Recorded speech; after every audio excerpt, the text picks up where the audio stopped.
Buenas tardes, estamos a sábado 6 de junio del año 2020 y hoy vamos a cambiar un poco el objeto de los vídeos anteriores. Hoy vamos a hablar, que me habéis pedido muchos de vosotros, hoy vamos a hablar de los derechos sobre obras plásticas, es decir, los derechos que recaen sobre pintura, escultura, obra fotográfica, etc. Fijaros, cuando estamos hablando de derechos sobre obras plásticas tenemos que tener en cuenta una cosa muy importante, y es que así como los derechos de propiedad intelectual de cualquier otro tipo de obra, por ejemplo, una película cinematográfica, un libro, no recaen sobre ningún tipo de soporte en sí, sino que recaen sobre un bien inmaterial, es decir, la película, pero el que adquiere un libro no adquiere ningún tipo de derecho de propiedad intelectual sobre el libro. El caso de las obras plásticas es bastante distinto, porque aquí nos encontramos con que confluyen dos tipos de propiedades: la propiedad intelectual del autor, es decir, del escultor o del pintor, con la propiedad del adquirente del soporte, es decir, la propiedad de aquella persona que legítimamente le compra la pintura o la escultura al autor. Y entonces, claro, ahí se produce un choque entre dos tipos de propiedades: la propiedad del soporte y la propiedad intelectual de la creación. Es decir, imaginemos que yo soy una persona que compra una escultura y la escultura me la hacen, la pago, tengo la propiedad del soporte, pero exactamente ¿qué puedo hacer con esa escultura? Tengo derecho a exponerla, tengo derecho a sacarle una fotografía, tengo derecho a modificarla. Bueno, eso se tendría que materializar en un contrato. Pero para ilustrar este tema, lo que vamos a hablar es de uno de los casos más apasionantes que ha habido sobre propiedad intelectual en España. De hecho, casi podríamos decir que ha sido el primer caso importante de propiedad intelectual, que además duró muchísimos años. Empezó en el año 1962 con una demanda y terminó en el año 1987 con una sentencia del Tribunal Constitucional. Nos estamos refiriendo a una escultura que se llama Viaje a la Luna en el fondo del mar, que hace el famosísimo escultor español Pablo Serrano. Pablo Serrano está considerado como uno de los escultores mundiales más importantes de la segunda mitad del siglo XX, y a principios de los años 60 del siglo XX le encargan efectuar una escultura para la inauguración de un hotel que iba a estar en el hotel, para la inauguración de un hotel en Torremolinos, me parece que se llamaba el Hotel Tres Carabelas.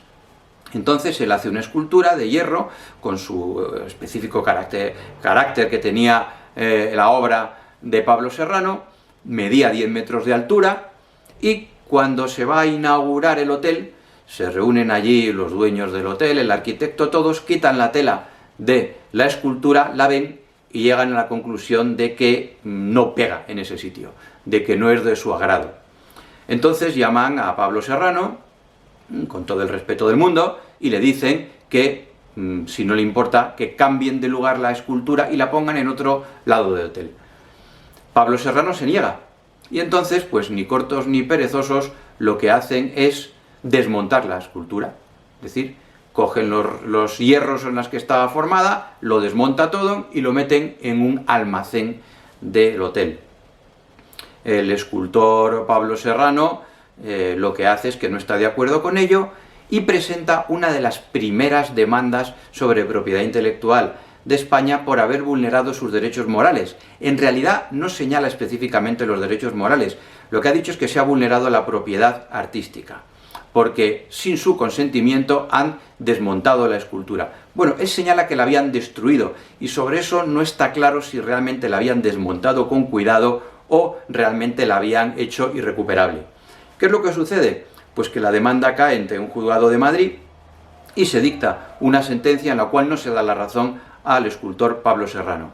Se recurre, la Audiencia Territorial de Madrid tampoco le da la razón a Pablo Serrano y al final llega al Tribunal Supremo, quien dicta una sentencia en el año 1965 en la cual se dice que, pese a que todo el mundo conocía los derechos morales, estos no estaban expresamente recogidos en las leyes españolas. La ley española vigente entonces, una ley del año 1879, no recogía los derechos morales. Por lo tanto, lo que viene a decir el Tribunal Supremo es que quien compra una obra puede hacer básicamente lo que quiera con ella, incluyendo desmontarla y metiendo en un almacén. Bueno, el escultor quedó desolado por esa sentencia y en el año 1978 se promulga la Constitución española, lo cual le da una idea al escultor para volver a la carga para la defensa de sus derechos morales. Y es que la Constitución española recoge como un derecho el derecho a la creación artística. Y entonces él lo que hace es que vuelve a demandar a la compañía hotelera por haber desmontado o destruido su escultura. En primera instancia le rechazan la demanda, en apelación se la rechazan y al final el Tribunal Supremo, en una sentencia del año 1985, fijamos 20 años después de la primera sentencia, tampoco le da la razón.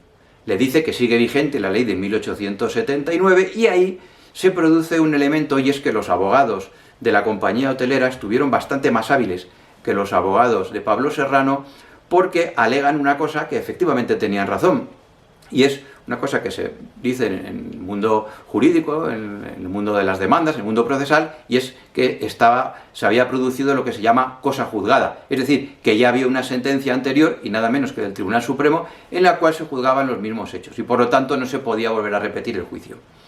Pero claro, Pablo Serrano todavía tenía una baza, y es que recurre ante el Tribunal Constitucional, que no existía en el año 65, porque dice que en realidad el juzgado de primera instancia lo que había es vulnerado, al rechazar sus pedimentos, vulnerado la Constitución.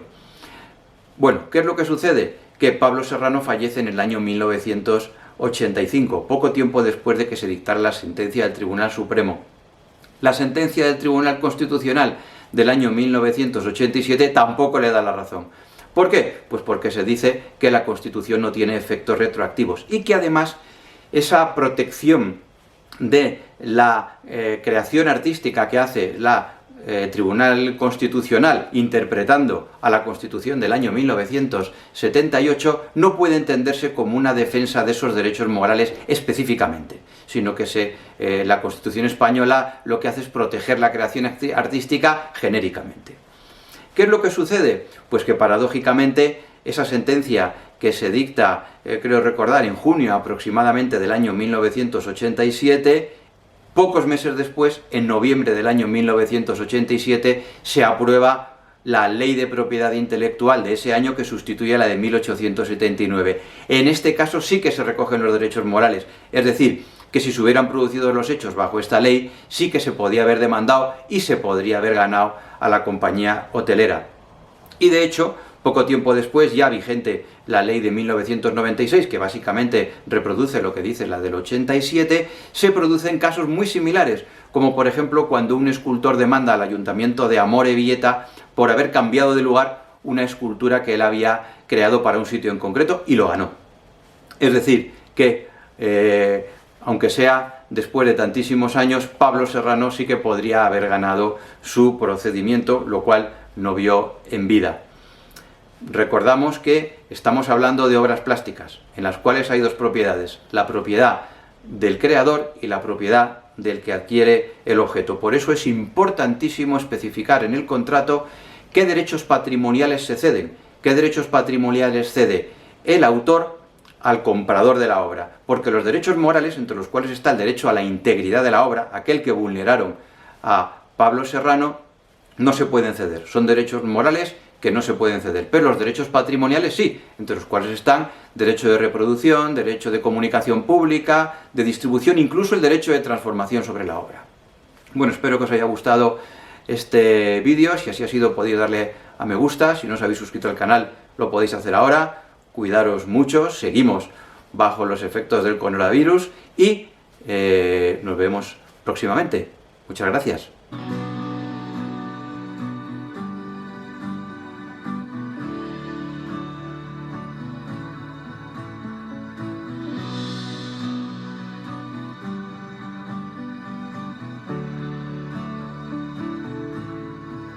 She loved you first, she loves you now, she loves you when you're not around.